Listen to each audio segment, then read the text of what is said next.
રાજકોટથી જોડાઈ ગયા છે. જી સર, સવાલ પૂછો આપનો. મારે ફ્રેશ એન્ટ્રી રિલાયન્સમાં ને એસબીઆઈમાં કરવી છે, તો કયા ભાવે કરી શકાય? કેટલા? નીચે આવવા દો કે 3 મહિના માટે? ઓલરાઈટ. રિલાયન્સ અને એસબીઆઈમાં વિરાટ અત્યારના એન્ટ્રી પોસિબલ કયા લેવલથી એન્ટ્રી કરવી જોઈએ? 3 મહિનાના ટાર્ગેટ શું દેખાય તમને? તો રિલાયન્સ ક્યાંક ને ક્યાંક કન્સોલિડેશનની રેન્જની અંદર આપણે કામકાજ કરતો જોવા મળી રહ્યું છે. 1500 થી લઈને નીચેમાં 1300 ની આસપાસના લેવલ્સ છે જેના વચ્ચે કામકાજ થતો જોવા મળી રહ્યું છે. જો અહીંયાથી 1300 ના લેવલ્સ જળવાઈ રહે છે તો કદાચ એક બાઉન્સ તમને બનતો જોવા મળી શકે, પરંતુ જો 1300 ના લેવલ સ્લિપ થાય છે, એની નીચે મૂવ કરવાનું સ્ટાર્ટ કરે છે, તો કદાચ એની સેલિંગ પ્રેશર વધતું જોવા મળી શકે. અગર જો કાલના દિવસની વાત કરીએ તો કાલના દિવસમાં એક સારી મોમેન્ટમ બનતી જોવા મળી.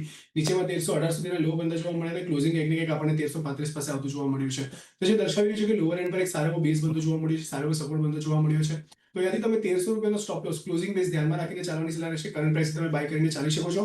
તમારો પહેલો ટાર્ગેટ 1400 ની ઉપર જાય છે તો 1500 સુધીનો ટાર્ગેટ તમે રિલાયન્સમાં ધ્યાન રાખીને કામકાજ કરી શકો છો. 1300 નો સ્ટ્રિક્ટ સ્ટોપ લોસ મેન્ટેન કરવાની સલાહ રહેશે ક્લોઝિંગ બેઝિસ પર. જો એની નીચે સ્લિપ કરે છે તો તમને એક્ઝિટ લઈ લેવાની સલાહ રહેશે. એસબીઆઈ ની વાત કરીએ તો એસબીઆઈ ક્યાંક ને ક્યાંક એક પ્રેશરમાં કામકાજ કરતો જોવા મળી રહ્યું છે. ફાઇનલી 200 દિવસની એક્સપેરિમેન્ટ મૂલ્યની નીચે આપણને સસ્ટેન થતો જોવા મળ્યું છે. આજના દિવસમાં ક્યાંક ને ક્યાંક આપણને એક ઉછાળો બનતો જોવા મળ્યો છે, પરંતુ ઓવરઓલ જે રીતના ચાર્ટ સેટઅપ બન્યું છે થોડું નેગેટિવ લાગી રહ્યું છે. અત્યારના ઓવરસોલ્ડ ટેરેટરીમાં એન્ટર થતો જોવા મળ્યો છે. કદાચ એક બાઉન્સ તમને બનતો જોવા મળી શકે 1000 ની આસપાસના લેવલ્સ પાસેથી, પરંતુ જો અગર 1000 ની લેવલ્સને સરપાસ નથી કરતો અને ત્યાંથી ફરીથી રિજેક્શન આવે છે તો ત્યાંથી નેગેટિવિટી હજી વધતી જોવા મળી શકે.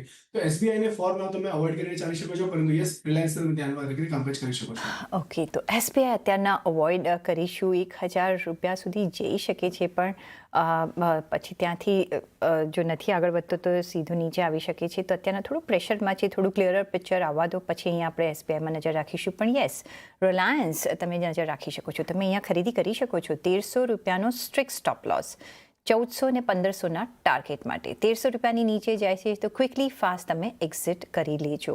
એટલે આ સ્ટ્રિક્ટ સ્ટોપ લોસ સાથે તમે કામકાજ કરી શકો છો. દીપક પટેલનો